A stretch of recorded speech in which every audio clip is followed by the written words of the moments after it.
Have you ever wondered how Netflix remember your favorite shows, or how Amazon knows products to recommend to you? The secret behind these smart features lies in something called databases. Now, picture the way hospital stores patient information in files and cabinets. Databases stores information in computer digitally in an organized way that can be relatively accessed, managed, and retrieved when needed. At its core, a database is a collection of data, but unlike a messy pile of information that you get when you store information in file and cabinet, a database is stored structurally. The structure allows us to effectively store, access, and manipulate data.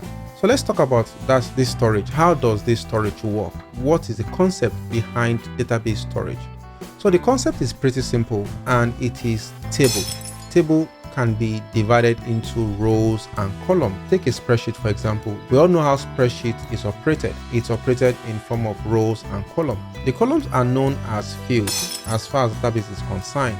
These fields can have a specific data type. We did data type in programming, guys. So here too, when we are defining our columns, we can actually specify the data type that goes along with that column or field. For example, in a table that stores information about books, we will have columns like title, author, year of publication of the book, and maybe the category where the book belongs to. Each column have a specific purpose and data type. Now, each row is called a record. When you put all this information inside this table, each row can be identified as a record. And this is also true for any other example we might give. For example, we might say, oh, we want to have a movie table or a movie database. So if you are creating a movie database, you also classify it in rows and columns having tables. And any record that you have there, or any row of information that you have there, becomes a record. Databases often contains multiple tables, each designed to store different but related pieces of information. This table can be linked together through what we call relationships. For example, a library database might have one table for books, another one for authors, another one for people that want to come and borrow the books.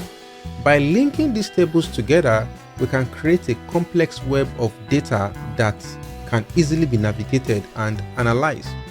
If you are lost here, don't worry, we will cover all this in details in the subsequent course that follows. Databases are everywhere, guys, from your phone contact list to large-scale systems used by these big organizations like Google or Facebook. Without database, you can't relatively do anything. So in the backbone of your modern application development lies a database. Now the question is, we've talked about database. How do you then manipulate this database? How do you get this information out? How do you get information into your database? We use something called queries. Think of a query like a smart guy, like an AI, like an assistant that can go into your database and virtually do anything you want for you. It can go into that database and based on commands, it can do stuff for you. That command you give it is what we call SQL. SQL empowers us to manipulate and perform virtually anything in the database. SQL dialects. SQL dialects are variations or flavors of SQL tailored to specific database management system. We have several of them, but we'll just talk about 3 of them, just to name a few. First up is SQLite. From the word light, it's a lightweight, serverless, and self-contained SQL database engine. It's ideal for embedded systems, mobile apps, and also small-scale development. Next up is PostgreSQL. Renowned for its advanced features, extensible and strong emphasis on standards compliance, it's favorable among developers for its reliable and flexibility. And finally, we have MySQL, which will be what this course will be focused on. Known for its ease of use, I like easy life, scalability, and robust performance. It's widely used in web development, and as it is right now, is powering the major infrastructure of the web.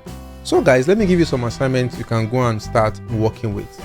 Number 1, identify 3 examples of database used in everyday life. 2, how do databases enhances your experience in the examples you've provided in 1.